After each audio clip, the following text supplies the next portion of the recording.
We've done injustice to ourselves because so many times we try to live and try to operate according to man's law. Okay? Man's law. That's a man's law. Or according to the prescription that man has written for us rather than what God has already predestined us to be. Are you hearing what I'm saying? You might want to write this down. Your mistakes don't disqualify you from God's promises. Okay, let me say that again. Your mistakes don't disqualify you from God's promises. In fact, God paid a price for your mistakes. And somebody said, well, what if I keep on making them? He paid a price for those too.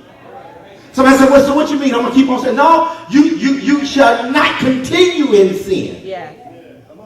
Are you hearing what I'm saying? But because the grace of God has filled your life, has entered into your life. So you're covered. Everybody say, I'm covered. But what you have to do is you have to strive for perfection. Now, it takes some of us a little longer to get it. See, some of y'all got it already because y'all better than everybody else. Y'all talk better than everybody else. Y'all walk better than everybody else. Y'all got it. Y'all good. But then about 3 or 4 of us this morning, we striving. We trying to do it. We trying to make it happen every day. Yeah. We like wake up in the morning and say, Lord, I can't go through that same thing I went through yesterday because I don't even know I don't know what I'm gonna do. I might hurt somebody. Huh? You see? So God is saying, I need somebody that will allow themselves to be within my will and in my hands so that I can fashion them the way that I know that I've predestined their lives to be. He knows the end from your what? Beginning. So commanding God is this. It's not that I'm telling God what to do. Right? I'm not telling God what to do. It's I'm decreeing what God has promised me he has already done.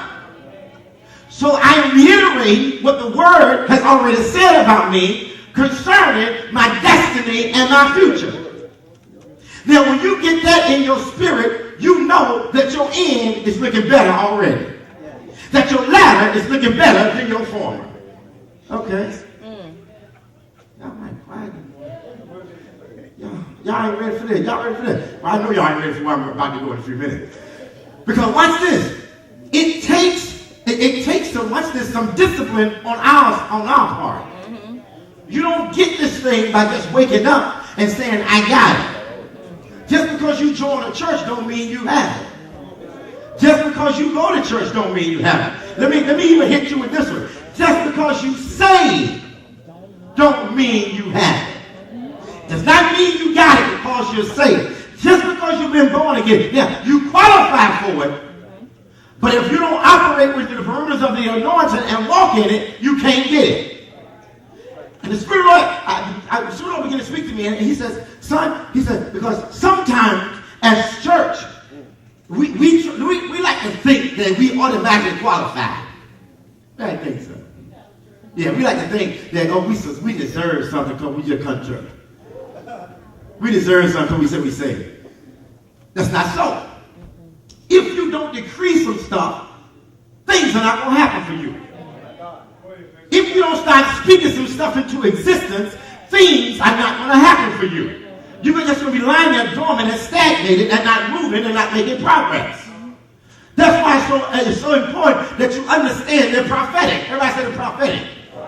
You have to be a prophet to your own life even when nobody else is prophesying to you. Huh? You have to learn how to be your greatest cheerleader. You have to learn how to encourage yourself when nobody else will encourage you. I know that's right. You have to learn how to decree some stuff and speak some blessings over your life even when the preacher does not speak blessings over your life. Are you hearing what I'm saying? So you have to learn how to be your greatest critic, but you also have to learn how to be your greatest prophet. Are you hearing what I'm saying? Never allow your wait on to get here Sunday, amen, to keep you from decreeing what you ought to have. So I'm wait till I get to church. No, it might be too late by the time you get to church.